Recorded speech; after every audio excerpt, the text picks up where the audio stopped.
Okay. Good evening. My name is Charlie Baker. I'm the director of the Chinna County Regional Planning Commission. I want to welcome you here. Appreciate you coming out tonight on not the greatest weather, but not too bad either. So thank you. We're conducting this study, and we'll kind of explain more about the study. But I want to tell you we're conducting it with VTrans, our partner, so I want to invite Kevin Marcia to come up and also welcome you. And the microphone is not for amplification, it's just for the TV. So. Good evening. As Charlie mentioned, I'm with the Agency of Transportation. My name's Kevin Marshy. Thank you all for being here tonight. Really just wanted to lend support for this project. We're working this project in partnership with CCRPC. Obviously, this is a pretty important corridor, not just locally, regionally, but statewide and throughout New England as well. One of the things, there's many things you're going to hear about the study tonight. Something that is really critical to the agency is the infrastructure that's there today. This section of infrastructure is over 50 years old. There's a lot of aging components to it. Obviously, there's a lot of safety, congestion, and different things that we need to talk about. But we also are currently focusing on the condition of the interstate. And there's a lot of things that we see. You'll see paving out there, you'll see some bridge work out there, but there's literally hundreds of small culverts underneath this section of road. A lot of areas of this section of interstate and the interstate statewide are aging, and we know that we have to make an investment in this corridor. So we're really interested in hearing what the public has to say and what this study is going to, the results of this study will prove out. So as we invest into the future along this corridor, we do so with a lot of engagement from the public and others along the way. So thank you very much for being here tonight, and we look forward to working with you as we move forward. Thanks, Kevin. All right. Just in terms of the agenda we're going to cover tonight, we're in the welcome and introduction stage, if you didn't figure that out. I'll cover a little bit about the project background and the overview, kind of why we decided to take this on at this time. And then the consultant team will introduce, and they'll go through more about the issues and opportunities and a visioning exercise. So there'll be number 4 is really an interactive phase of the evening, and then we'll wrap up and talk about next steps. So first, just to introduce the team a little bit, Eleni Churchill on our staff, who's waving in the back, hi Eleni, is managing this on our behalf. There's an advisory committee and a technical committee. David Saladino, here to my left, is managing the project on behalf of the consultant team. And then there's a number of consultants that are part of the consultant team, and we won't introduce you to each one. And then I should introduce Matt Hayward, though.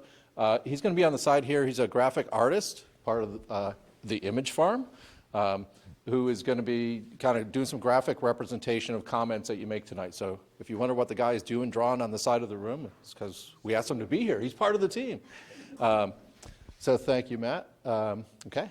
The technical committee, so we're doing a lot of analysis. As Kevin just mentioned, some about just the condition of the asset, but also other things, congestion and safety. So we have mostly engineers and some planners as part of our technical team, staff from VTrans, our staff, City of South Burlington and City of Burlington Public Works staff, and then we have an advisory committee. And so that was trying to engage some more organizations to give more broad input. I'm not going to read every one of these organizations, but organizations all the way from AARP, the Chamber, Local Motion, which works on bike ped issues. We have Green Mountain Transit, the municipalities that I-89 runs through, our neighboring regional planning commissions, which represent the municipalities north and south of us, or I should say, I guess, southeast in the case of Central Vermont. And also state agencies. So we're trying to be pretty broad in terms of the feedback we get on this. Okay, next. And then in terms of the background, more about the why and where this started. We're the federally required metropolitan planning organization for Chittenden County, which means that's a part of the transportation funding that comes to Chittenden County, and we have a requirement to do a transportation plan and update it every 5 years. And it's also VTrans has a similar requirement with their federal funding to do, and there's a lot of other plans that, a lot of these are VTrans plans, modal type plans, freight and other things that we look at. And this is also part of our regional plan. So next one. And of course, when we're looking out at a plan, we're looking, and the federal requirement to look out 20 years in the future, which means we're trying to do forecasts. In this particular case, the last time we did our plan in 2018, we also had a state requirement to look at energy issues out to 2050 and do an energy plan, which is really how we're going to get to 90% renewable by 2050, which was a state goal. And so we were doing forecasts of population, households, and employment out to 2050. And really, this is kind of one of those fundamental steps you do in a planning exercise like this, but I wanted you to just be a little bit grounded in this data, looking at, I'll call it a moderate population increase in Chittenden County of 14% over those 30 years. So that's less than 0.5% a year. Households increasing about 20%. That's a little bit more than 0.5% each year. So interesting, household size going down. We're getting more housing units than we are people.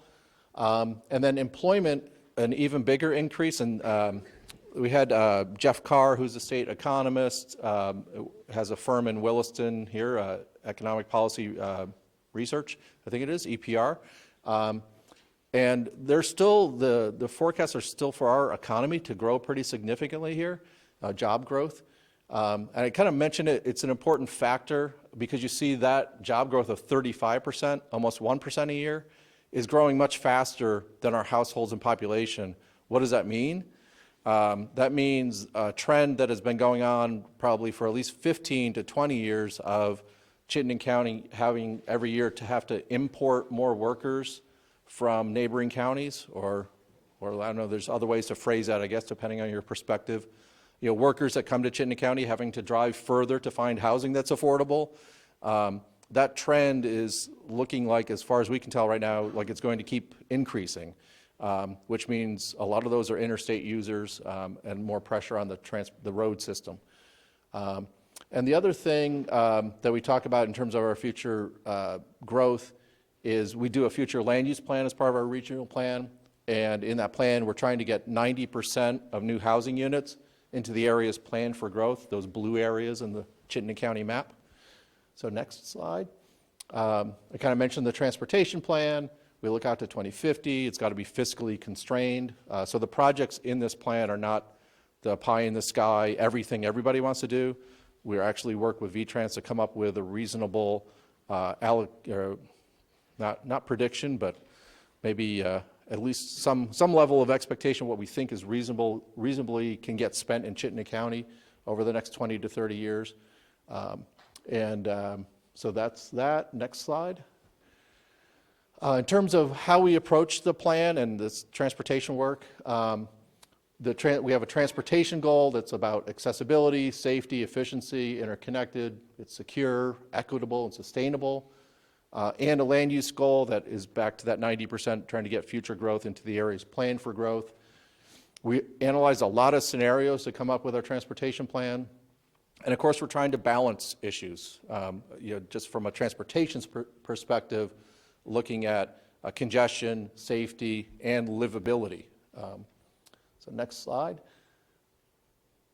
And so what came out of that planning process? And these are just kind of a handful of bullets to kind of summarize what's in our transportation plan. We started, I mentioned the funding assumptions, working with VTrans. We got to a place of realizing that 70% or so of all the transportation funding available is going to go in just to preserving and maintaining the system. So, that's the pavement projects. Kevin mentioned the culvert projects, bridge projects. Just to maintain the system, 70% of the money goes there. So the 30% is left for improving the system. The 90% of households in the growth areas, the safety, high crash location projects, ITS is intelligent transportation system investments, So out here on Route 2 last year, V-Trans spent a pretty big, significant investment in upgrading the signals and the technology in those signals to be better, trying to use technology to improve traffic flow. TDM is Transportation Demand Management, trying to encourage, so that's trying to reduce the demand for people to drive. That really means encouraging people to use buses, ride sharing, carpooling, biking, walking. And then finally, we get down to expanding capacity when needed. So it's kind of, if everything else doesn't work, we get to, then maybe we need to widen a road, which we're not doing a lot of these days, but that is kind of the last priority. And so just to get a little bit more detailed into some of the projects that are in our long-range plan, and some are even shorter that are in the capital program and TIP that we share with V-Trans. The Champlain Parkway, which is the extension of 189 into Burlington, is, I don't want to put any predictions about exactly when these things will start, but sometime before I die. And I'm planning to live for like at least 3 or 4 years. So I think Champlain Parkway will get started. Exit 16, exit 17. Exit 12 is probably a little bit further out there. Apologies to Williston. And then enhanced transit service. There is no plan for this in the short term. This is more of a longer term goal to dramatically increase transit service headway. And then a lot of bike ped, technology, demand management, safety projects. But the total, with that 30% of the funding available, ended up being around $450 million over the next 30 years. So it's not a crazy amount when you think about it on a per year basis being invested in Chittenden County. And then one of the things as we were doing this analysis about what can we do to improve the transportation system in Chittenden County, one critical piece, and we have a traffic demand model, we try to model traffic in the county. One place kind of came up that we didn't really have good answers for, and that's the segment of 89 between 14 and 15. For those of you who don't work by the numbers, that's the Burlington exit and the Winooski exit. And so this right now is kind of showing up, the orange here is 80 percentile of capacity, and depending on the time of day, and if somebody does something silly, it may feel like more than that. We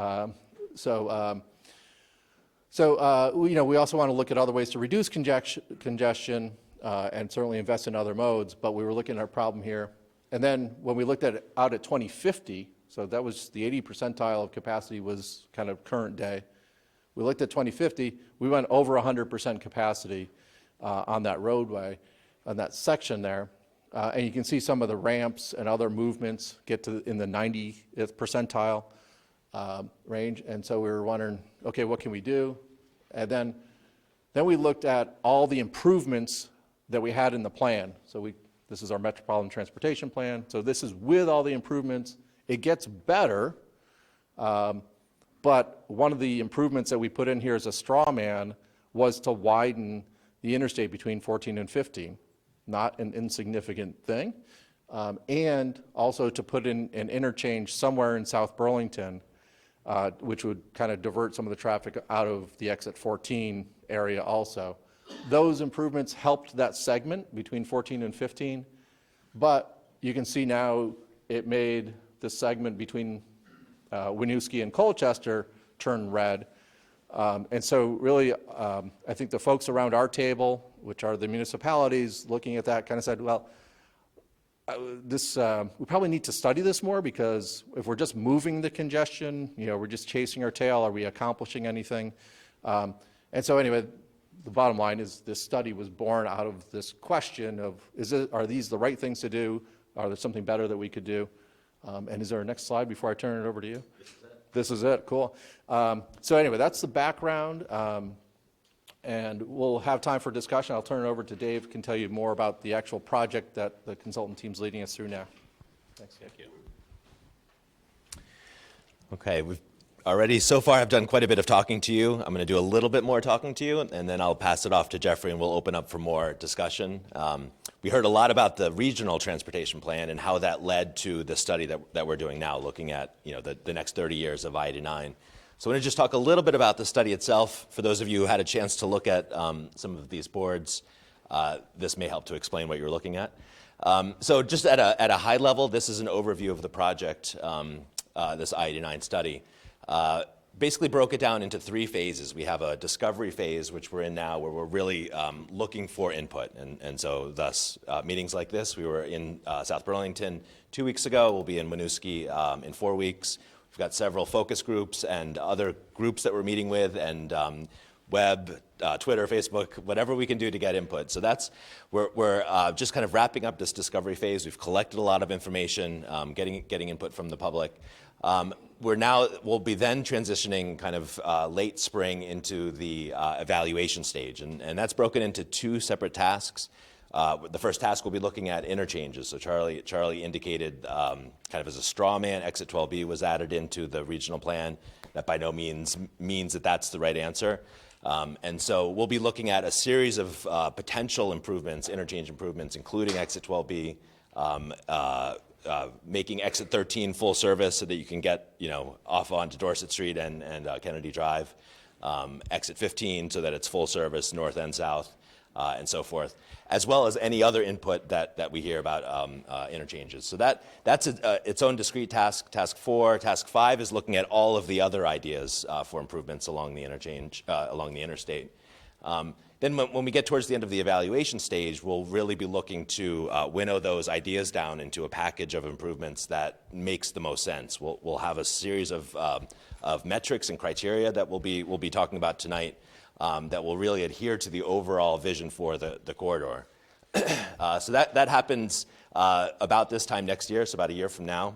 We'll be getting down to the recommendations, putting that into a phased implementation plan over the next 30 years so that Kevin and VTrans can know how to move forward with that $450 million and then wrap up the report. We've got 2 more placeholders, 2 more rounds of public outreach, so we'll be back to present those ideas, the different interchange alternatives and evaluation, as well as other ideas for the corridor. We'll have much more information on those at that point, so that'll be later this year. And then one final round to present the draft report. Just at a high level, this is the study area. It's the entire length, 37 miles of Chittenden County. You can see down in the bottom left, we'll zoom in here. This is a zoom in of the kind of the Burlington area. So we're obviously the interstate corridor is part of what we're looking at, but we've also expanded out at the interchanges, 1, 2, or 3 intersections out. In the case of exit 14, we're actually looking all the way down. So if I can get we're looking all the way down. This is Dorset Street here. This is Williston Road. So we felt all of the kind of adjacent intersections and roadways that are affected by and affect the traffic at the interchanges. We're looking at those as well. So as part of what we've done so far, collecting lots of information, reading old reports, collecting data that has been compiled, this summarizes some of those. We've identified some existing issues that are out there. I'm not going to go through all of these. We have chronicled lots and lots of this information. Just wanted to give you a kind of a high-level look at two of the items we've looked at: capacity and safety. So there's a lot going on in this slide. As a traffic engineer, I love this, but it takes a little explaining. What we have here is a timeline, so 1970 out to 2050, and then AADT is daily traffic volume, average annual daily traffic volume. The different colors represent the volumes between each interchange. So we go from between 10 and 11, between 11 and 12, 12 and 13, and so forth. And so at first glance, you can see here between exit 14 and 15 is consistently the highest segment. So that's that segment between Burlington and Winooski. And you can see the increase over time. Sometimes it was a little steeper, sometimes a little flatter, usually related to either economic conditions or gas prices. And so here we are where the shapes end is today.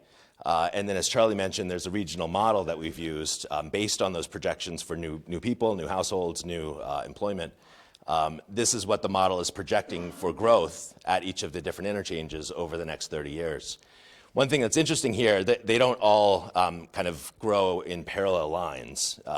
And that relates to the level of growth. Charlie mentioned the plan assumes that 90% of that growth is happening in the centers. or in areas that are designated for growth. So much of the growth in the plan is happening in the Burlington, South Burlington, Williston area, only 10% out in the out beyond the growth centers.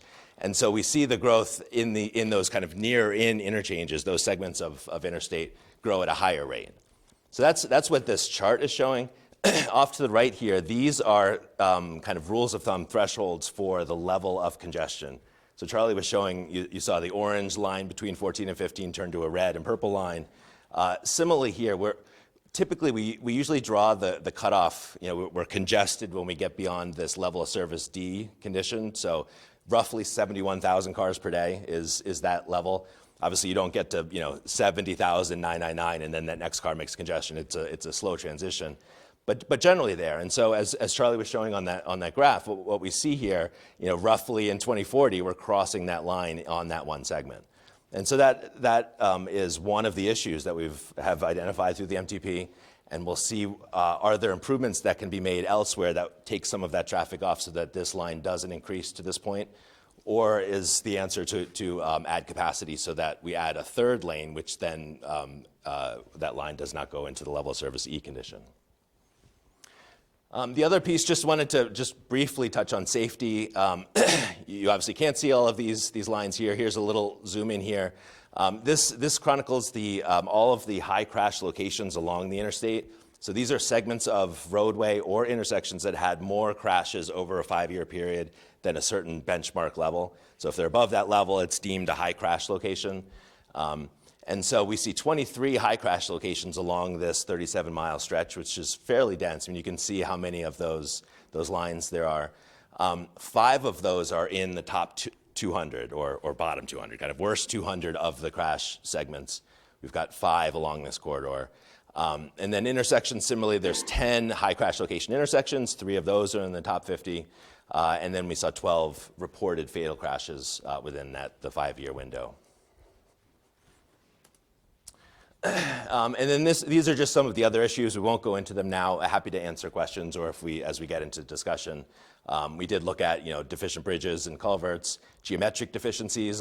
This interstate was designed over 50 years ago.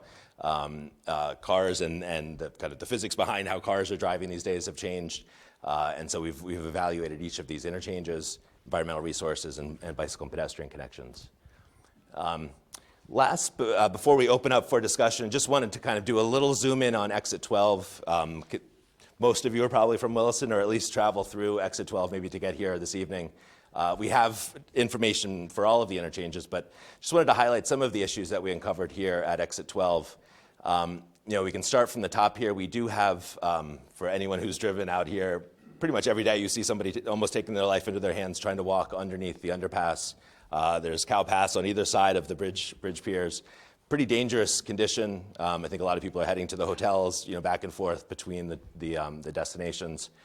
So that's missing. There has been recommendations to extend this 10-foot multi-use path south through the interchange down to Hurricane Lane. That has been programmed. I don't believe any construction funding has been programmed, but that is there is a plan in the works for that improvement. Both of the ramps, so this is the off-ramp in one direction, the other off-ramp is here. Both of these intersections are level of service E. One is E, one is F, so congested during the peak periods. We've got this high crash location segment here along the interstate. It's number 225, so it's fairly low. In terms of kind of severity of crashes, it's fairly low. This intersection, the southbound off-ramp, this is a high crash location intersection.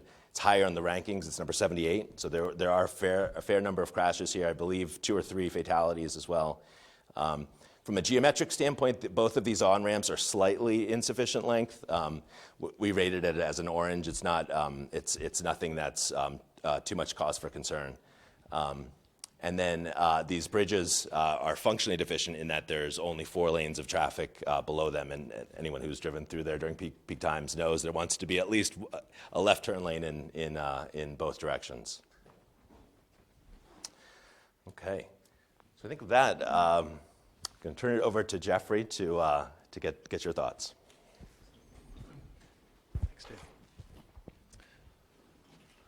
Excellent. Well, good evening, everybody. Thanks so much for sticking with us and coming out on a snowy evening. really looking forward to really changing the agenda for the night and talking really about what you see as being the issues, the opportunities, your vision for the whole corridor as well. And we're really excited to get into some of the drawing over here by Matt as well. Hopefully you've been watching him as the night progresses, starting to take some notes. I've done a lot of these public meetings and a lot of fun. We usually take a lot of words down, so getting it in pictures and things too will really make the evening quite fun as well.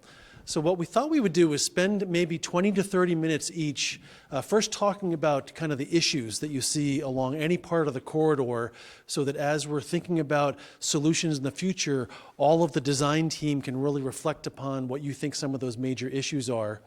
And then we'll kind of switch gears and talk about some of the opportunities. Where do you see some of the opportunities for change, some of those improvements, and maybe tying it back to many of those things that David spoke about in terms of some of those deficiencies and how some of these things might be able to be rectified as well.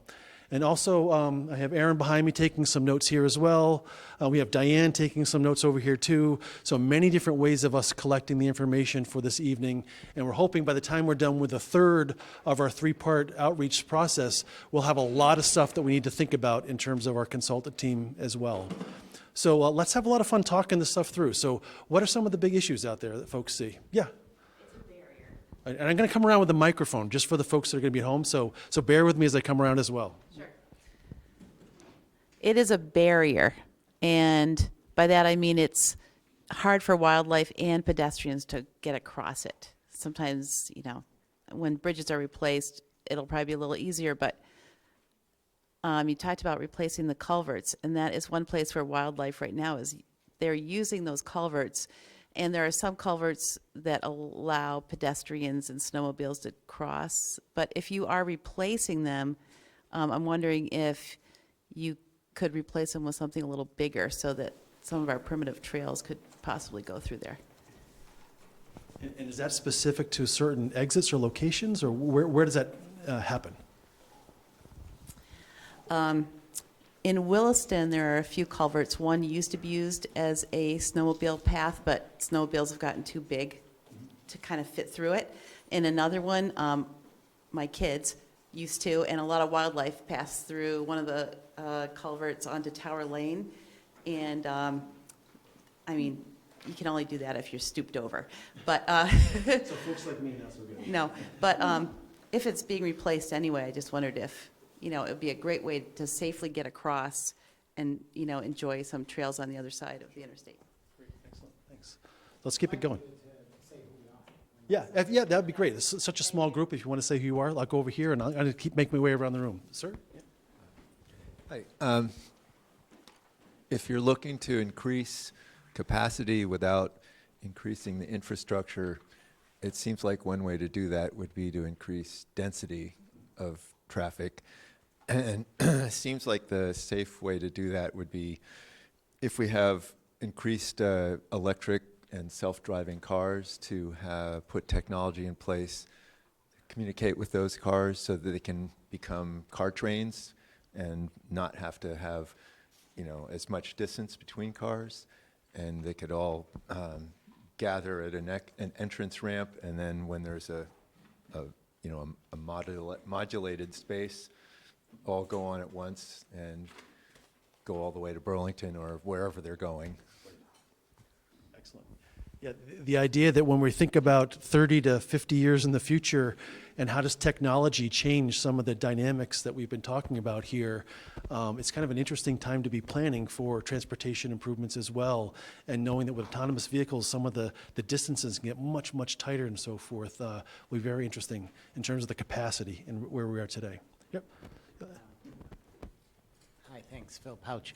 I was looking at the projected growth, and it was a great little graph, and if you looked at it, it looked like the first 30 years or so, pretty good steady growth in Chittenden County, and then maybe around 1990, they almost flatten off. And then where we are today, it looks like, oh, now they're going to take off. So I wonder, you know, about that, and so much is tied to that. And I also wonder, do you just assume the use of single occupancy vehicles will continue at the same rate they are today, and that might not be including, you know, activities that due to climate change or price of fossil fuels or a carbon tax or a generation who is starting to say, I'd prefer to ride a bus. And by, so I wonder how that growth, how are you predicting, do you just assume people are just going to be doing what they do today 40 years from now? Yeah, so I might ask Dave behind me to join in this question, but as you can imagine, it's hard to predict the future, right? So some of the assumptions that go into how you predict the future and understanding there might be some variables that are worthwhile kind of testing along the way makes a lot of sense. Dave, what are some of those? I'd be curious to see what we predicted for growth from, 1990 or 2000 to 2020. It looks like it's kind of flattened off. That's right. What was the prediction in 1980? That's right. Do you want to answer that, Dave? I'll take the growth one first. So, you bring up a really good point about the projections and how inaccurate. Where I probably should have prefaced that slide with the population employment projections, like, I'm sure they're wrong. And so I think we've been, and to your question about how wrong are they, when we did our plan in just 5 years earlier, like 2010 plan or something, or no, I guess it goes back a little bit further. When we were doing a 2020 plan, which is where we are today, so that goes back maybe 15, 20 years, we're predicting 200,000 people in Chittenden County by 2020. We'll see what the census says in a few months, but maybe we're at 160, 170,000. And so, that was clearly an overly optimistic projection. And so one of the things we did in these projections was actually pull back and reduce them from where we were before. I should have said that when I was talking about them. And also, as we're approaching this work, I think we're thinking more about not so important as to what the date is, but if that trend is continuing, that we have the growth, at what point will we need to make an improvement? So trying to get a little bit away from certainty of a date and talk more about planning for a circumstance that happens. So when, whether it's traffic or bus, bike, ped, whatever improvements we're talking about, we're talking more about a concept of triggering. What would trigger the need for that improvement? So, Dave, did you want to add anything to that, or? Just one note on it shows up most pronounced in the top line, but let me just get my pointer here. You can see here, this is 2010 roughly, and so it's a fairly steady increase. Everyone knows what happened 2007, 2008, and so we saw a corresponding decrease in ADT, and we saw that across the county, across the state, most likely across the nation. We saw that decrease, and we saw an uptick again shortly after the recession, and then that ticked back down. And it was in this time traffic engineers have been talking about, have we reached peak growth? Are we at a point where people, the millennials aren't driving, people are commuting more, people are living closer to where they work? But it's been in these last couple of years, we're starting to see that tick up again. It's hard to know whether that's just a little bubble and we drop back down again, or if we're going to follow this trend. So it's, we're kind of at this point right now. Over the next couple of years, are we going to continue the upward trend, or is this just kind of a little fluctuation? We're going to stay pretty steady at that level. This model is projecting growth. Excellent. Yes, we'll go over here. Yep. You'll be able to translate? Yeah. All right, so I've got two comments that I'd throw out for consideration, and I'm going to use a visual here. So you see this exit here, 12 in Williston, and then you see the next one on 13. So when you're going north, you can't get off and go east there at all. You've got to go around, come back to get anywhere east.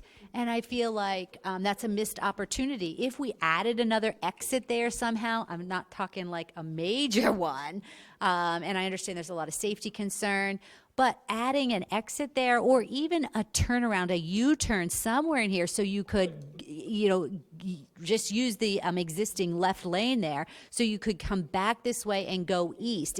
I think it would keep the flow at a better rate. And so I think there's plenty of space to do something like that. And I think that's an issue right now. So that's my thought on that one. Yep. And then my second comment would be, if there was an additional exit somewhere here, I think, what did you say? The highway was created, I forget it, when it was built, but at that time, there were no houses there, no real community, and now there's tons of businesses, tons of houses, as we know. And so adding potentially another exit there would get a lot of people off, that pressure off of exit 13. And so I just think that the same idea, something very similar in plans as exit number 12, I think it would work in between there and just take the pressure off of 13. So that's the two reasons why I think adding an exit there should be considered. Great. And I thought I saw a lot of people's heads nodding as that was going through. Are people seeing those same exact issues? As I thought I saw a lot of heads nodding yes, right? And I thought I heard people saying that was somewhat explored before. So very, very good comments. Yeah, ma'am, let's go up here. Hi, I'm Kathy Truex. Where he was talking about was like a B12B? Yes. Is that right? Because it seems like now that there is a Target in South Burlington, and now that there's like the Market Street has gotten developed there, Dorset is terrible. I mean, you can't get anywhere. You're stuck behind 3 lights, and then everybody is in that second lane trying to go to Winooski, but the other people could come in the other lane, but there's not enough room for them to get into that other lane. And I feel like if they did have something like that, getting off on Kennedy Drive to Kennedy and Dorset, going north, as opposed to just the exit 13, which I think he was talking about. And the other point that I really wanted to make was when you're coming exit 14 and heading towards Montpelier, that they have like a yield there, and it's like, I don't know if it's at one of your major crash sites, but I worked at UVM for 15 years, and it was not a good place because pedestrians, bikers, everybody's trying to get across there, and people are trying to get on the interstate. So I think like one of them overpasses or whatever you have to do would definitely be my point. Is that you're saying overpasses for walkers and cyclists? Yeah. Excellent. Let's go up here, sir. I wonder, as you're modeling changes in traffic patterns, whether changes in freight mirror the changes in traffic patterns or whether they'll be changing at a different rate. I know the study that we looked at in Virgins, the rate of freight traffic was going to increase much faster than the rate of car traffic, but I don't know if that's specific to that area. Yeah, do we know the answer to that, Dave? That's a great question in terms of the different users on our system. I guess I would look at the modelers. The modelers? Modelers, do we have an answer on some of that stuff in terms of like the different user types? Yeah, sorry, Jason Stress. Yep. County Regional Planning Commission. Do I need the mic? Yes.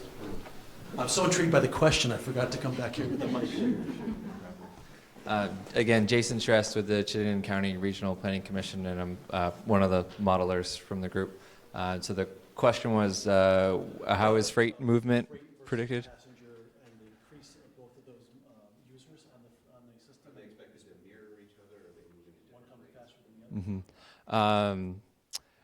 You know, freight still as a whole makes up a fairly small proportion of the traffic on the interstate compared to all the personal vehicle use. I can't remember specifically as to whether or not it was going to increase or decrease, but I do remember it increasing to some extent, and the result of that was from a VTrend study with regard to the completion of A35 to the north in Canada. So that would serve to increase the amount of traffic from a freight perspective using the interstate, but that was something that we took into account and looked into as part of our long-range plan, the Metropolitan Transportation Plan that we are that led us to this whole discussion. And what makes these really great questions is it's giving the technical team some things to think about, so when we come back in a few months, we can answer some of these inputs that went into the modeling. I support all these comments that have been made, and my thoughts are on the stick'ems, but some of these can be attacked a little bit at a time. And to just address the point you were making, a northbound on-ramp from Kennedy Drive behind South Burlington City Hall would be a huge improvement. So people coming out of U Mall could turn right, and they don't have to go up to Dorset Street, Kennedy, Williston Road intersection to get on the interstate. And, you know, complete interchange at 12B with a huge park and ride nearby, northbound on-ramp from Kennedy Drive, and complete the Champlain Parkway. I love it when these conversations go right to the, if you could only do the one thing, which was up on some of these post-it notes here, what would those things be? Because clearly we're looking for the high-impact solutions and the ones that you can maybe do sooner than later. And if you don't have $450 million and want to wait 20 years, what are those critical items as well? So great. We'll go here and then back. Yep, sir. Okay. Doug Kemmerer from Essex Center. I'd like to make an observation. I have two problems and two possible solutions. First observation is I travel in places like Seattle and San Diego, and I would say there it's easy to get on the interstate, and sometimes you're only going 30 miles an hour in 4 lanes of traffic each way. And so I sort of was amused at your graphs of the capacity of the interstate itself, which in Vermont, you can't get on the interstate, but once you're on, you can travel 55 miles an hour. So the real problem is the interchanges, not the interstate itself. There's plenty of capacity on the interstate. You're just not used to it yet. My two problems. The one is at exit 16. The cross traffic is too close to the interchange. I would recommend that you turn the road into Costco into one-way in. Eliminate the coming out and left turn, which is taking your life in your hands and is very short.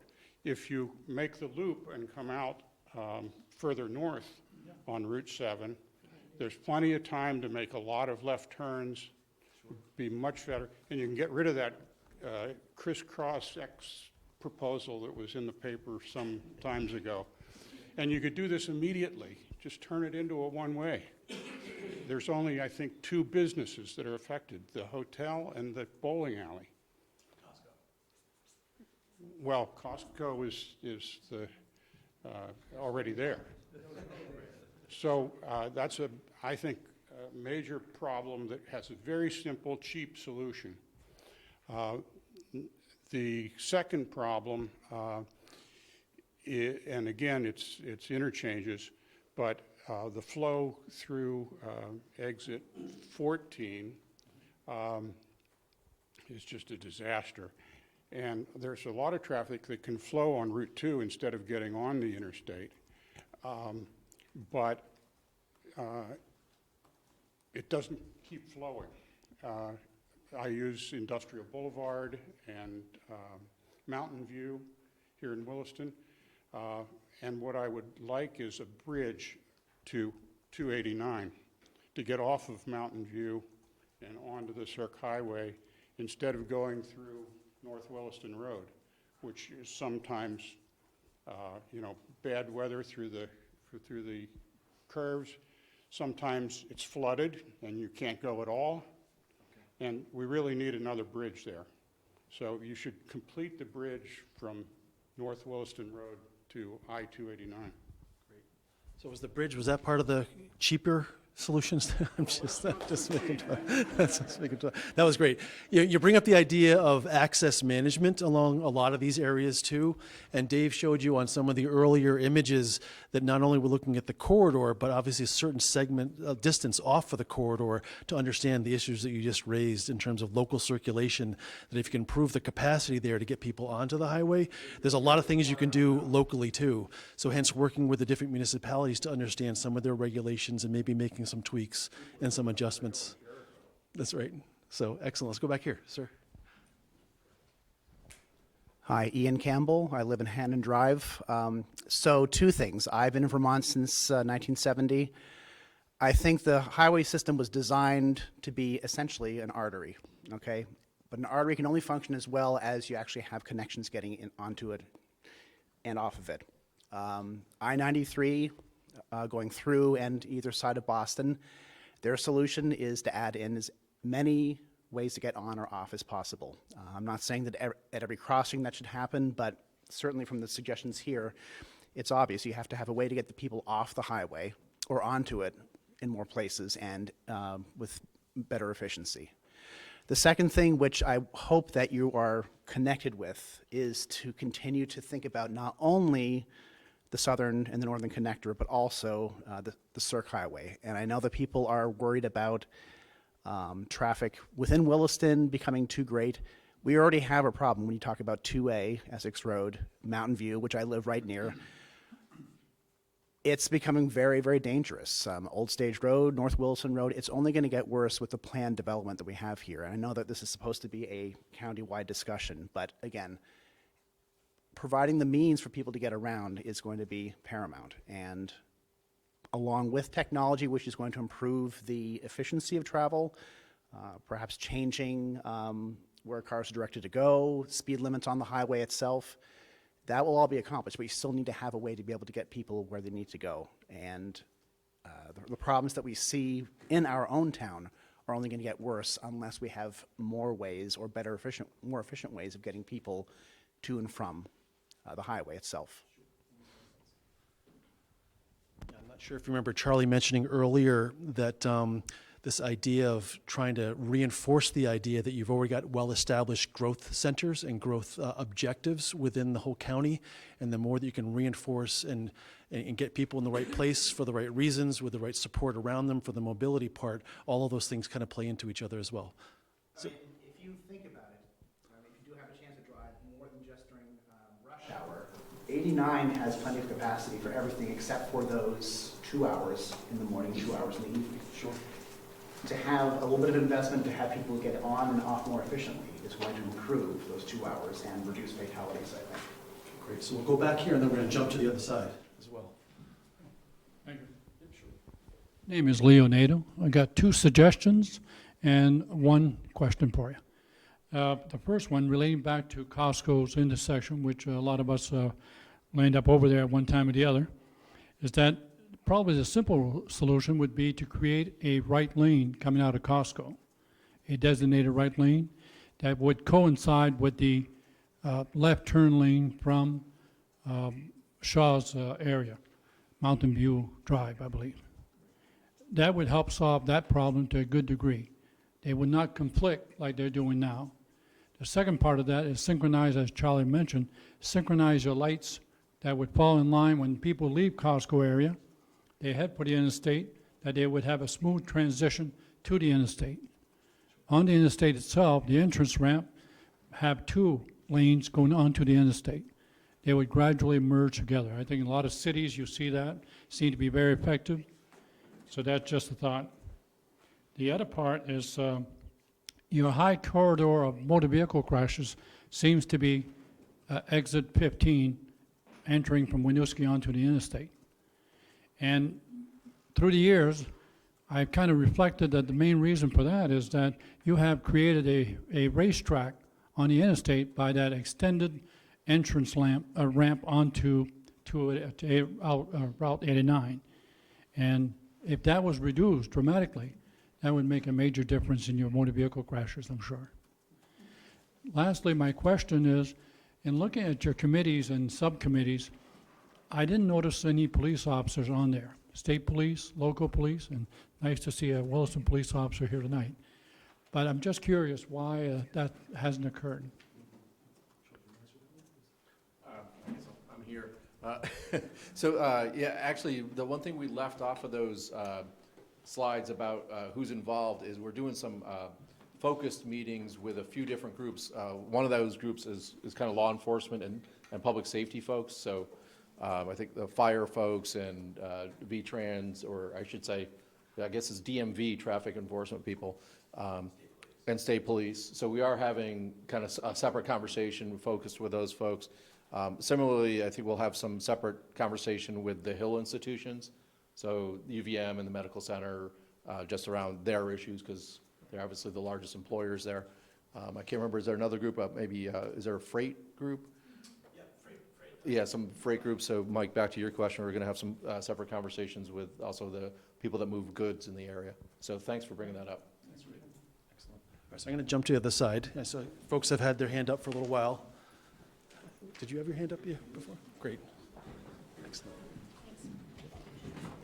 Hi, I'm Lindsay. I'm not from Williston. I'm actually from Bolton.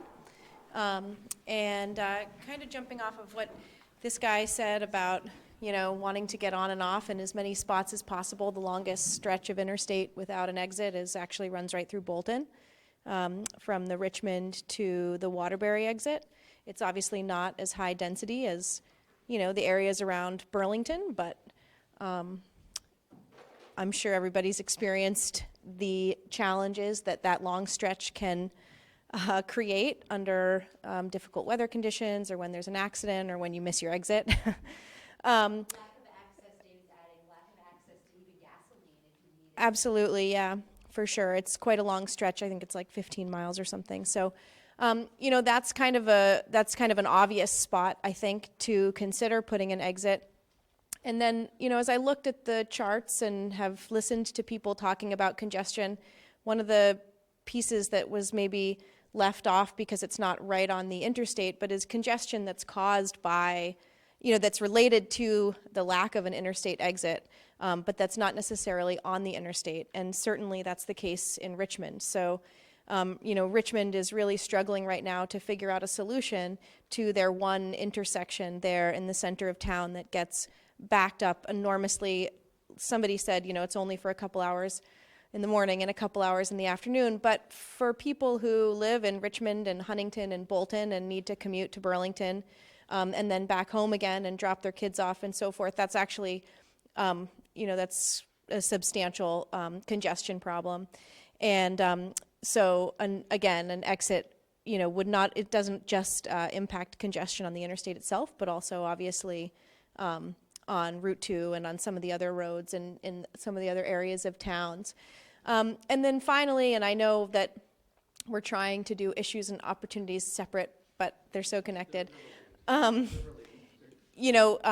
As somebody who is also involved in Bolton Valley and thinking about opportunities for growth, if you put where you put an exit, you will see growth. And I think that's true in the town of Bolton, and I think that's true with Bolton Valley Resort.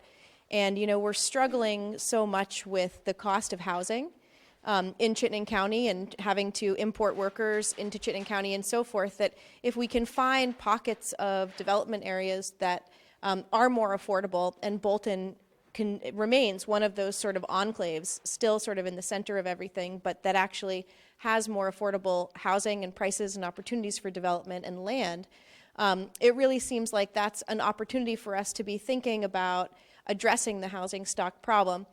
And finally, the last thing that I'll say is something that I've just been kind of turned on to recently. I'm involved with the ski area and have been in conversations with a number of people about growth in this area, and by which I mean Chittenden County, but I also mean growth for Vermont. We have a declining population. I don't know how many employers there may be in the room, but it's very hard to find people to take jobs. Our unemployment is very, very low, to the point where it really doesn't exist. And so we have a real need to import people to the state. And there's some really creative things going on in order to do that, particularly in Burlington. And I'm thinking about projects like the Blodgett plant and Hula, and some of these interesting co-working spaces and these efforts to try to recruit businesses and remote workers to this state, like that the governor's doing with the $10,000 and so forth.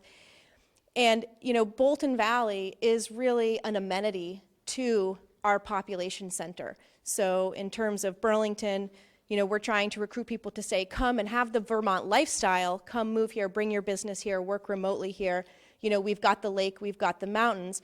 And, Bolton Valley as an amenity to that in terms of the skiing, but obviously as it grows and evolves with mountain biking and further development in the summer, can become a part of that recruitment strategy for Chittenden County, which is the real hub, obviously, as we know, for the state. And so, if you cut that commute down from 30 minutes to 20 minutes, you reduce congestion in Richmond, you obviously give people an opportunity to get on and off, you encourage growth, housing opportunities and so forth. It really seems like, though it's not, like exit 15 where, it's the high population center, but if we're trying to think strategically about growth and recruitment to the state.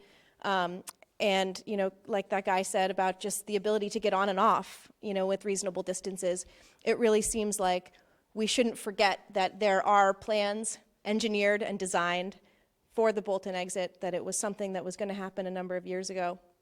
It lost funding, but I think it's worth considering. So thanks. It's interesting when you do these types of studies, sometimes it's, you think about, well, maybe it's just a transportation improvement, but all the things you just mentioned is why it could be improvement to the entire region and what it means from the regional economy and some of the regional goals and aspirations. So very interesting thoughts. Did you have a question here or there? I thought I saw another hand here. Yep. Sorry, another electric car comment.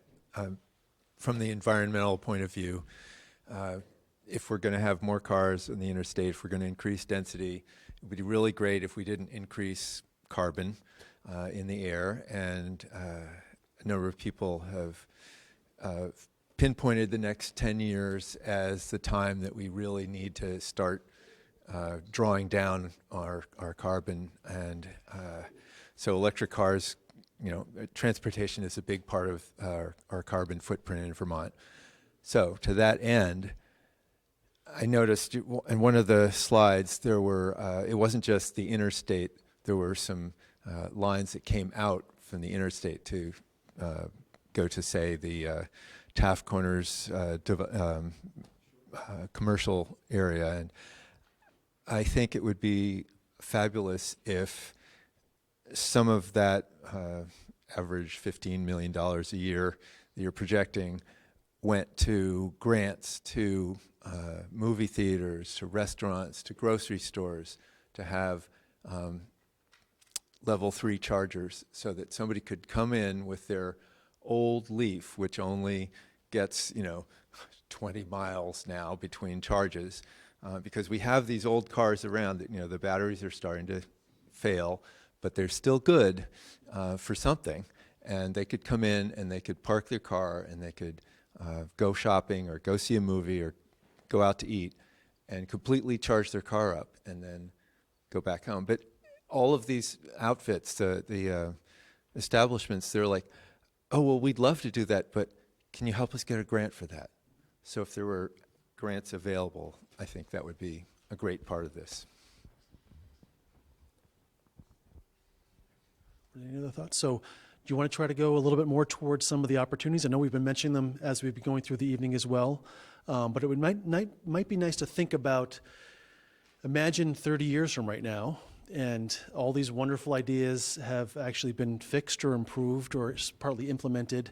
It might be interesting to start thinking about what that looks and what that feels like. Is it a little bit more conducive to the electrical vehicle and zero emissions and those things? What does that start to look and feel like, and where are those opportunities to help us get there as well? So you want to lead us off?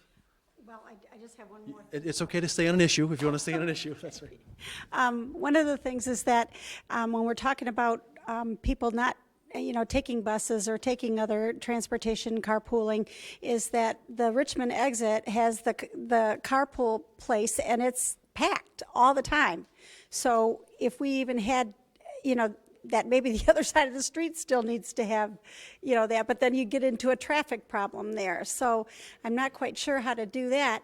And then my other question was about the Costco thing. I thought that maybe I'm misunderstood, but I thought that the deal with them getting the gas stations was for them to put money towards changing that exit. I'm not sure. Okay.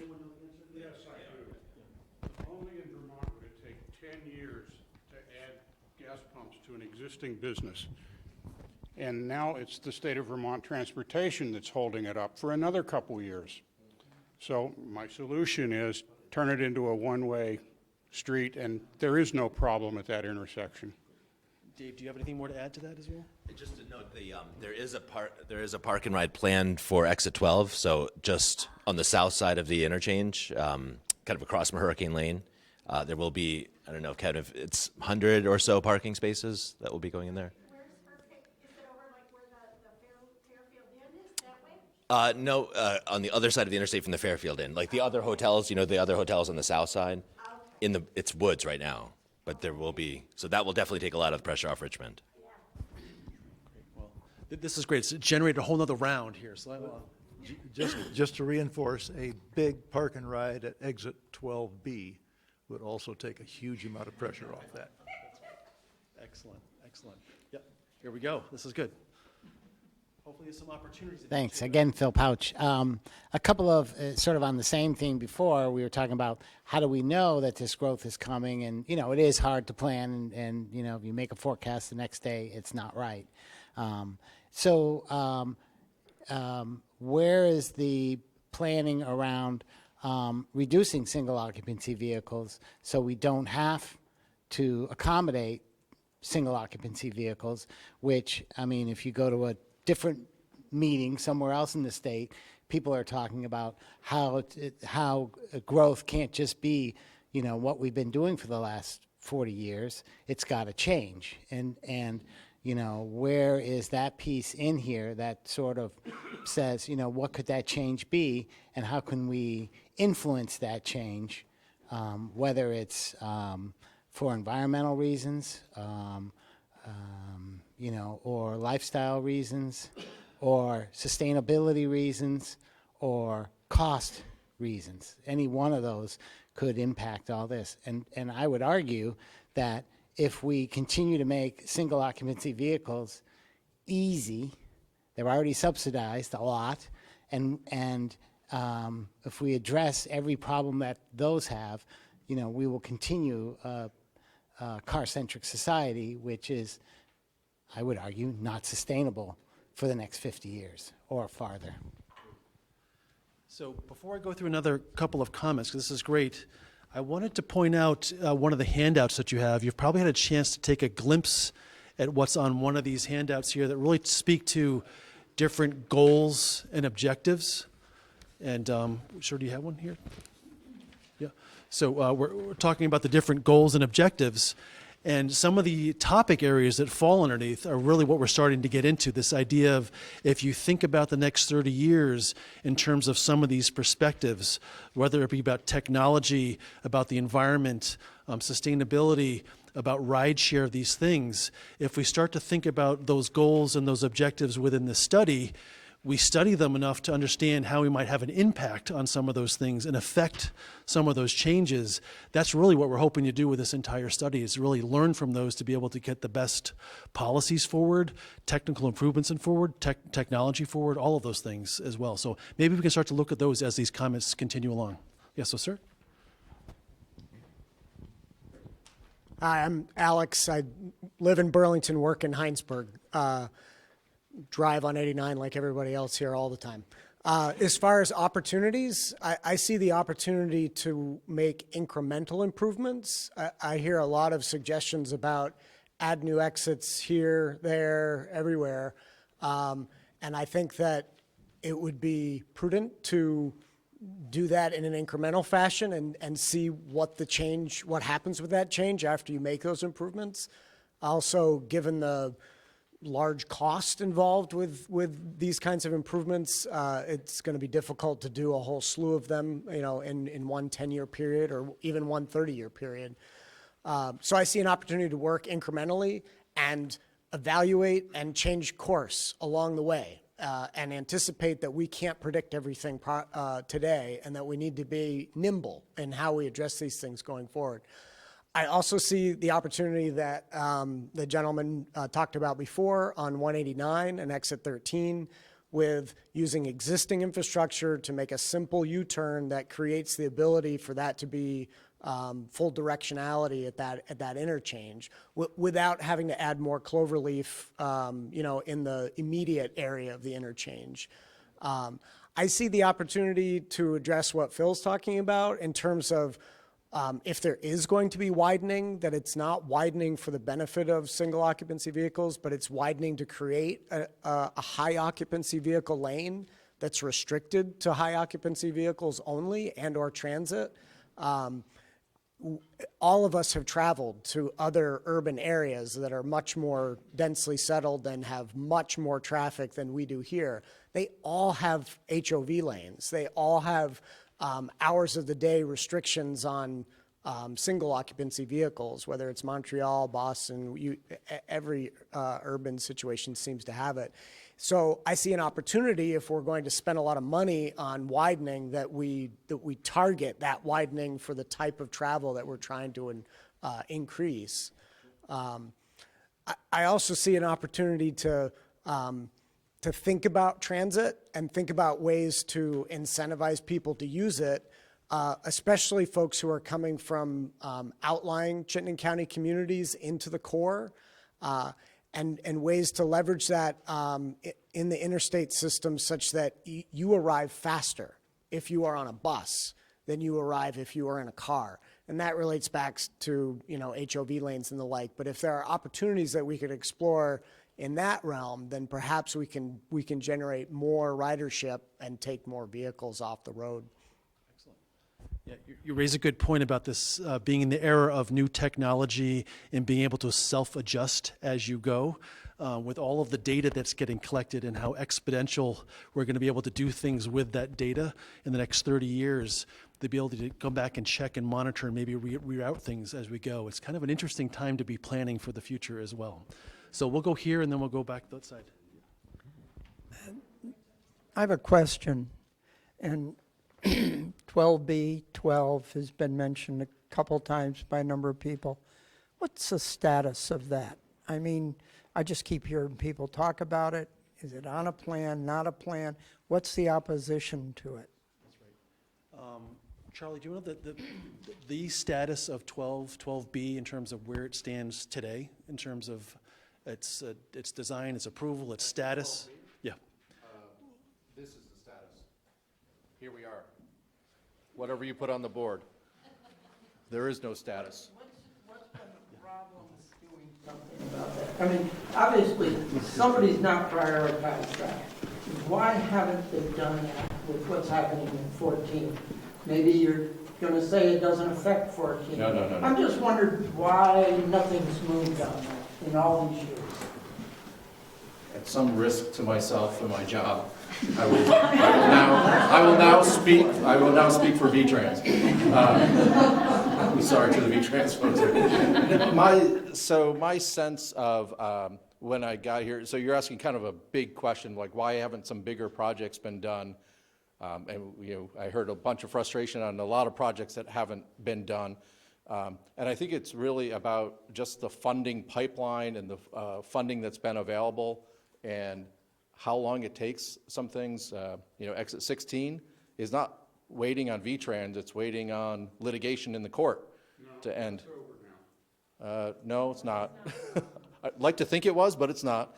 But that's one piece of delay. I mean, there's been delays like that with the Champlain Parkway. So it's, I would say a lot of it is about how much money can fit through the pipeline. And there have been so many legacy projects. I think, to use a term I heard when I got here, like Champlain Parkway, which has been, in some level of planning for 40 years at least, that has just been taking a long time to get all those things done. And if you looked at the list of things that I mentioned earlier, there's still a lot of those to be done in the next few years. So there really haven't been the resources. And it's only recently that I've, I think, had conversations with VTrans where they've said, okay, it looks like we can see the end of constructing these legacy projects where we're ready to start planning for the next phase of larger investments. So for better or worse, these ideas have been kicked around. And I'm not trying to blame as much as explain.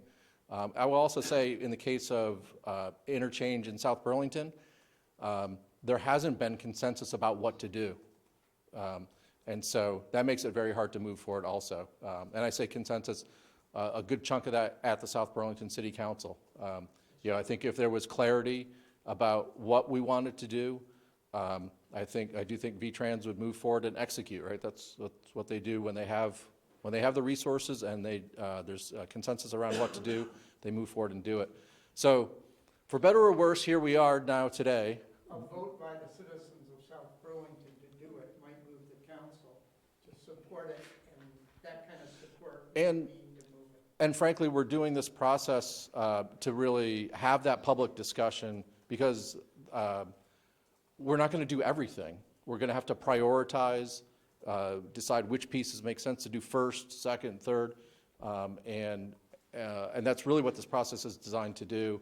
And we're trying to take it slow and deliberately over probably the course of the next year and a half. Dave will say 2 years if I ask him, but I keep saying a year and a half.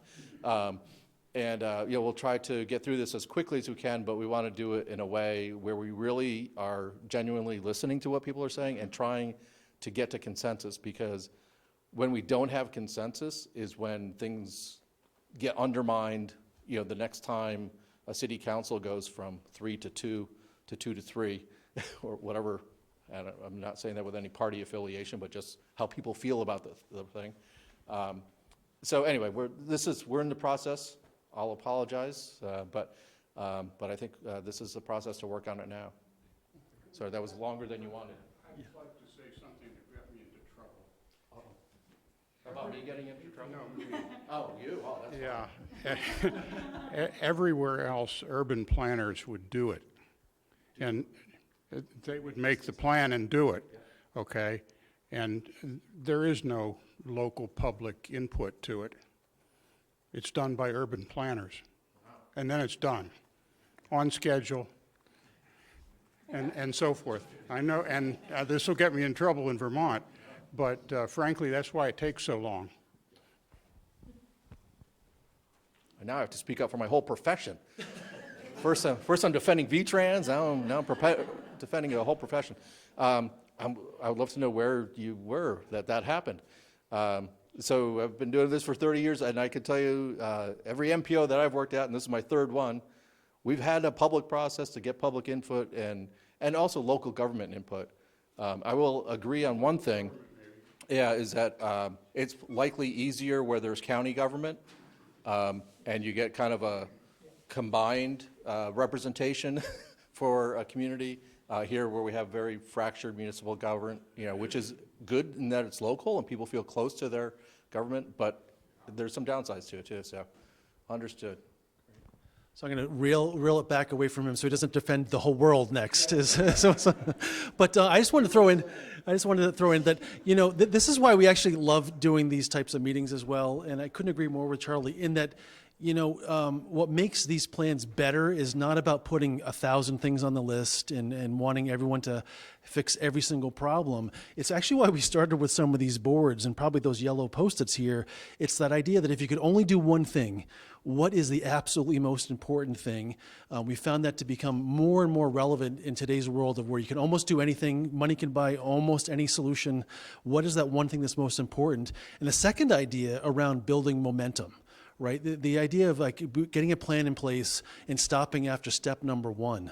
You really want to get to step 20 or 30 and so forth. So having a very thoughtful plan that'll actually help you get towards these things, and maybe it's a half a dozen small things that'll lead to that one big thing, which will lead to funding that gets in place. Parts of what make these plans better is that whole implementation chapter, and I know the whole team really wants to work hard on that last chapter about how to get the thing done versus identifying 1,000 things to do as well. So let me go here as well, and then I'll come back up to the front as well. Yeah. My name is Tess. I live in Williston Village, and I've lived in Williston Village for the past just about 25 years. And I drive to Burlington every day and have for the past 25 years from Williston to Burlington. I get off in the breakdown lane before I get to Burlington, sometimes get off the South Burlington exit, go into the Holiday Inn and turn around so I can get up Main Street to get down to Main Street in Burlington. I face the same issue coming to Williston at the end of the day that everybody does. So making some concessions or changes to those on-ramps and off-ramps would be fantastic in my life. But at the same time, several years ago, probably 10 or 12 years ago, you repaved the interstate, which changed the sound that came off the interstate. So as we're standing in Williston Village or in our backyard along the old houses that are in Williston Village, there's a humming that comes up from the interstate now that was never there before, coupled with ice storm damage and all the trees along that lines that have fallen down because of the weight and the water and retention. So we've lost all the trees down along that side of the interstate for the back, probably 5 acres of land. So my request in this whole budget would be to add a sound barrier of trees all the way up the interstate for those homes, but also as you head up towards Burlington and the Whales Tails area and so forth, to make a natural blockage for animals as well as people that are walking around and so forth, because it's really loud. And as you change, as cars change and tires change and vehicles change, it gets louder and louder and louder, and it hums with trailer traffic or tractor-trailer traffic and so forth. So from an environmental standpoint and from a sound standpoint for noise pollution, I would ask that you add trees, nature, to back into our communities. So. Was there a question right here? And then we'll go back. Do you have a question? Well, I had an opportunity, but thank you. I guess this is more of an opportunity. I'm thinking about multimodal connectivity and design so that you make it easy for people to make those connections, part of nudging people into the behavior that we want them to be using, thinking about reducing greenhouse gas emissions and that sort of thing. Is there anywhere in particular that those multimodal connections are really relevant? Where people are leaving the interstate to go to work would be, but also,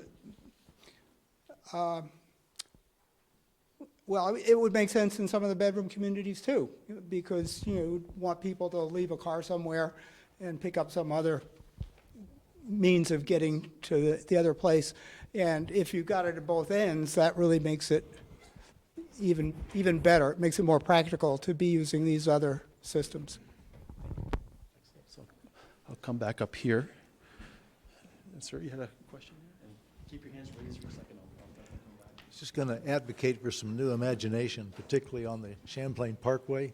You know, one way to build that road across the Superfund site is to elevate the road on pylons, just like the bike path was elevated going through the Colchester wetlands. And with a little imagination, that's going to be somewhat expensive, but to build the demand for it would be like today, continue the parkway to Home Avenue and let the people do what they have to do to get off it, but it will become so popular and public demand will grow, and all of a sudden, that crazy idea of elevating a parkway across the Superfund site isn't so crazy. Great, excellent, excellent. Okay, so we'll go over here. Good evening, my name is Denny Lewis. I've grown up here in Williston, been here for 63 years, so I've seen a few changes in my time. I'm a dairy farmer on the east end of town, and I got a couple issues, and Tess took care of one of those for me, the noise. Having lived pretty close to the interstate for all of my life, it has changed immensely. The truck traffic, the tire changes, whatever, the noise is just incredible. And I have talked with V-Trans in the past about tree issue. They did plant some trees there back when the interstate was being built and I was riding my bike up and down the interstate. And those trees have all died off and nothing's been done about it. They said there might be at some point, and that was 15 years ago. But in any case, the noise is a big concern, especially for the areas like the village and any place there's homes that are close to it. It definitely has an impact.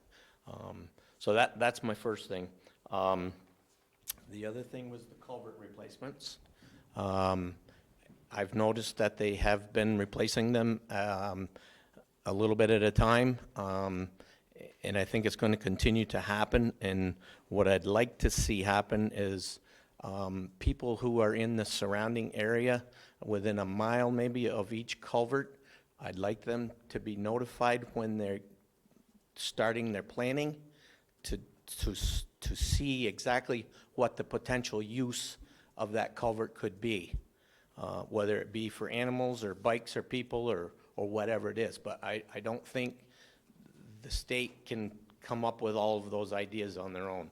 I think they need the public input for those as well as the other things that we're doing on the highway. My other one issue is the Circ Highway. 20 years ago, I was dead against it because I was quite sure that it was going to bring growth to our town. I guess that happened already, I don't know, but, so, you know, I've leased some property near Taft Corners where we've kept our animals for many years. The state came in and took 36 acres of it by eminent domain, and they continued to take the land all the way over to the Winooski River. So the state already owns that property. It's not an issue for them to have to go through any process of any kind. All they need to do is put the highway in. And after 20 years, I've come to the conclusion that that highway needs to be built. There's no doubt in my mind. 20 years ago, I would have, you know, said something totally different, and I was totally against it. But today I'm not, because I've seen what happens here and what's happening now as we speak. So that's something I think should happen. And I'm not a public speaker, so I apologize. But the other thing is, I think the people that are involved in this planning need to go to each town and see what the potential building could be in certain areas of the town.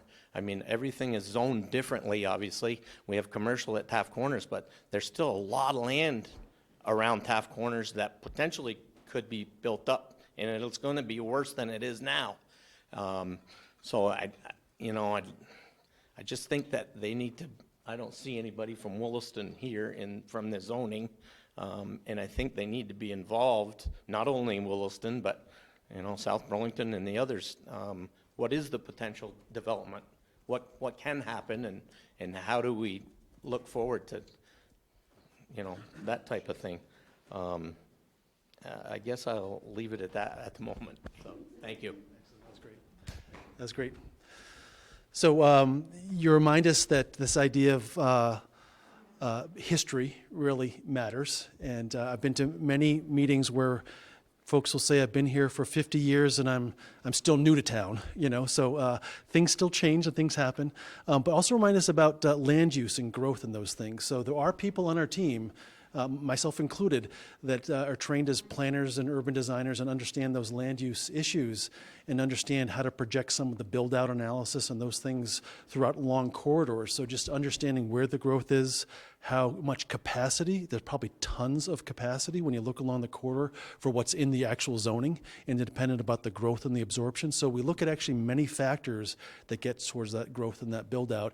And we've learned already tonight that sometimes those projections can be off, up or down. So understanding some of those changes I think will be pretty important. And it's great to understand that some of the right-of-ways that may exist and how some of these projects might move forward through what you mentioned too. So very helpful comments as well. All right, so let's go back on this side. Yep, sir. Just to address what a couple of people over there talked about, outside of Philadelphia, there is a circumferential highway called, informally called the Blue Route. And that highway, I grew up around Philadelphia, and that highway was being talked about when I was growing up, and parts of it were being built while I was growing up, and then parts of it were not built because of people sued or whatever. There were political, legal reasons, and people hated the idea of the Blue Route because it was just, going to be noisy and congestion. And then finally, all the political things got ironed out, and it was built, and people loved the Blue Route because it gets you where you need to go much more easily. There's less, the congestion or the traffic is on the highway instead of on the smaller streets. And but it did take 40 years for the Blue Route. It isn't just something that got planned and happened. It took a long time. So that's that. And then as far as the HOV lanes, which I think is I agree is a great idea. We actually, if we lived in Massachusetts, we'd already have those HOV lanes. We call them breakdown lanes here, but in Massachusetts and in rush hour, those are lanes that people use. we could dedicate them to be HOV lanes and plan for them to be HOV lanes in places where there are pinch points, like bridges or whatever, and widen and make it so that they, that you could then set up your electrically powered mass transit to be running every 5 minutes so that people would get there faster and be creating less pollution. Okay, so I think I'm going to hand it back over to Dave. Maybe we can refer back to those goals and objectives as a draft. It would be good to get a little bit targeted feedback on those, and Dave can talk to us a little bit about what comes next in terms of those, as well as other parts of our project and our study. But I just wanted to thank you all for the great input. We've been learning a lot as we've been having these conversations. You're giving the whole technical team a lot of things to think about, and really thank you for being very specific as you went through those comments. It's really going to be helpful as we start to think about some of those alternatives as well. So really appreciate all the feedback. So Dave, you want to talk about goals, objectives, and we got some really good comments, and I sense we're kind of wrapping up. I just wanted to kind of let everyone, as you walk out, please do take a look through this. This is probably the least interesting of the handouts that came around. It's got lots of text on it, but this is really important information. So as we take some of these ideas and start to screen them and evaluate them, we're going to look along these metrics and objectives to see, are these good ideas or not? And so, for example, looking at safety, are we reducing the severity of frequency and severity of crashes? Does exit 12B do that? Does the U-turn on exit at 13, how does that, relative to a 12B, how does that improve safety? So these, and you can tell by the watermark, this is very much draft, so we're very much looking for input. Are we missing any major topics in terms of objectives? The vision statement itself, does that capture kind of what you would envision for the next 30 years on the interstate? We don't need to get into that now, but please, if you have comments, leave them here before you leave. There's the contact information on the other handout if you want to email those into Diane. I believe her email's on there, as well as on our website. We have this document here is available along with contact information. And just one plug for Matt, too, just before folks leave and we move on. It might be a lot of fun to come up and see what he captured in some of his little pictures up here as well to make sure that the vision looks right as well. So, Dave, are you looking for a little bit of feedback before we close out? Yeah. Can I just ask, I haven't heard anything about the Circ Highway. I don't want to dwell on that. Have you guys considered that in any of your talks with your cohorts, or is there any talk about it at all? Is it just totally a dead issue? Or We thought about it for about 5 seconds until we talked to the RPC and VTrans, and basically the assumption that we're going forward with is that the Circ won't be built. So that is not part of the analysis here. But as a whole scope of everything, and to relieve traffic not only off the interstate but any other highways, it seems logical that would be looked at very seriously. To try to alleviate some of those problems that we're trying to deal with on I-89. I forget the exact wording of Governor Shumlin's proclamation 5 years ago, but essentially that the Circ Highway is dead. Yeah, Shumlin's not in there anymore. Things change. Yeah. Things change. I don't know if the other,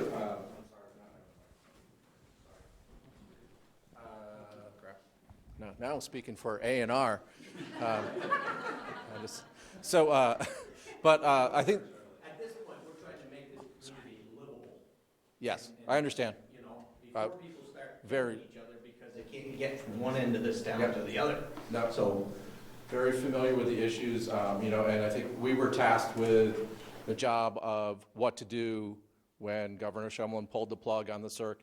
But it wasn't, I think the important thing I need to communicate is that wasn't a politician making a political decision. It was also a governor communicating the fact that the road, at least as envisioned, and the right-of-way where that VTrans acquired to build it, was no longer buildable. It could not get the permits that would be required to build it from an environmental perspective. And it wasn't that somebody killed it. It could not get the permits required. Essentially, it's in wetlands, as my understanding. Yeah.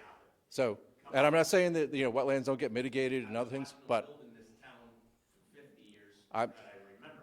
This is what I know to be as I understand the facts to be. So I just want to be clear, because I hear the point. I certainly, my past board chair is Chris Roy, who was on the town select board here, and very much, I think, held the same view that you're articulating. And so I think it was very challenging for the town of Williston to have that road pulled, and what it's the impact. Williston didn't have a backup plan. There is no backup plan. It was the Circ for whatever that was, 20 or 30 years. So we're well aware of the challenges, and we spent a long time working on projects to try with V-Trans and the community to try to do our best to mitigate what was, as far as we know right now, is a fact that that road will not be built. I wish I could put it a different way, and I don't mean to be mean to you. There's some reasons there, but I don't think anything could happen unless they get the word from you folks who are designing and making this stuff happen, that yes, in fact, this is going to make a difference in this whole area. I mean, they need to hear it from you guys. I guess we'll put it in the hopper and talk about it again, but I think, to the best of my knowledge, we still end up back at A&R and they can't get a permit, and so we're just, kind of barking up talking to the wall. You talked about incremental changes, and again, the distance from Mountain View to I-289 would be a significant incremental improvement to both Williston as well as the rest of the county. Excellent. Sir, in the back, yep.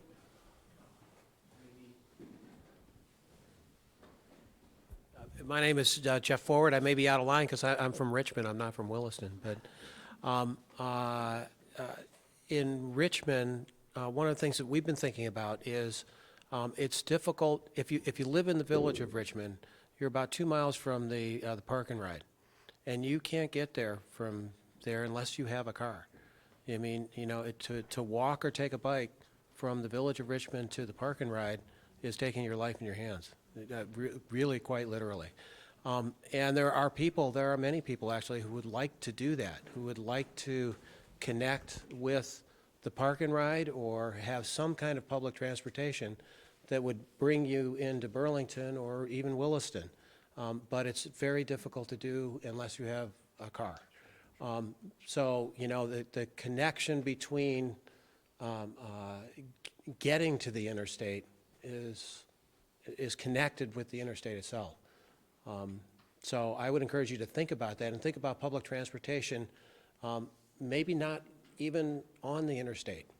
If there was a bus that went from Richmond to Williston to South Burlington to Burlington on Route 2, you could eliminate, some cars that would be coming from that direction. So, just a comment. Thank you. Okay. How about we do one more comment, and then Dave, if you just want to point out a couple of the next steps. I know it's up on the slide there, but before we lose a few folks, would be great as well. I just wanted to put in a plug for the one thing I would do if I could only do one thing. It would be to focus on safety. I'm much less concerned about spending precious dollars on convenience, much more concerned about saving people's lives. So if it's the difference between an improvement that will save me 10 seconds or 30 seconds of travel time in 89, even if I'm going to complain and whine about it, I'd rather have a bunch of people complaining and whining than people dead. So, limited resources, focus on what's really important and not just convenience factors for people who like to be in their cars. And I'm one of those people. I'm in my car an awful lot. Can I make a comment on the safety? Yep. This is that last comment /2. Right?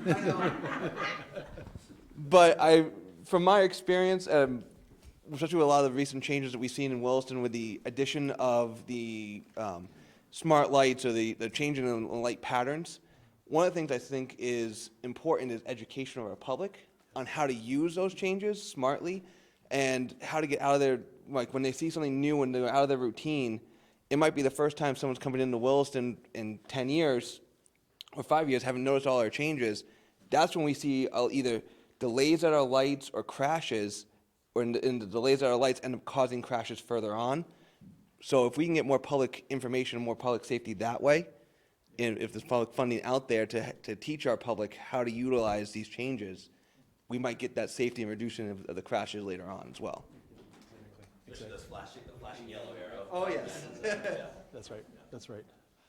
Quickie, what's going to happen at the South Burlington City Council meeting?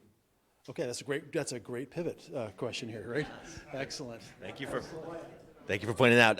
It's a brief update to the City Council on this project. We basically had the same presentation 2 weeks ago in the City Council room without the City Councilors. We've been invited to go present kind of an update on this project. Good. Some of us will be there talking about 12B. Okay. Because you're right, there have been impediments. Yes. Yep. So just in terms of feedback, as you head out, we'll have the comment period open through the end of March. So we've got plenty of time if you want to give this some thought. If you have some additional ideas after you leave, please come on to the website here, Twitter, Facebook. As pointed out, next week we'll be at the City Council meeting, and then following that we will be in Winooski on the 14th of March. And then we'll be back at the end of the year for the second round, talking about the interchange evaluations, and then back this time, fall of 2021 to wrap up the plan and present the draft report. So just one note, upper right, everyone has meeting evaluation form. Diane loves to get feedback on how the meeting went itself. So please, if you can, leave those. It's a pretty quick thing to fill out. How did you hear about this meeting and so forth. So if you could fill it out before you leave, that would be much appreciated. And one more plug for the Post-it notes up here too. If you have any other ideas, we'd love to get them on the way out the door. We have a little dot voting exercise about some of the goals that you heard about a little bit tonight as well. And I think before we close out, was there a comment in the back? Eleni, did you want to mention? Correction. 11th. Thank you. March 11th. Thank you. Excellent. Well, thank you all. Thank you, guys. Really appreciate your time tonight. David, can I ask you a quick question?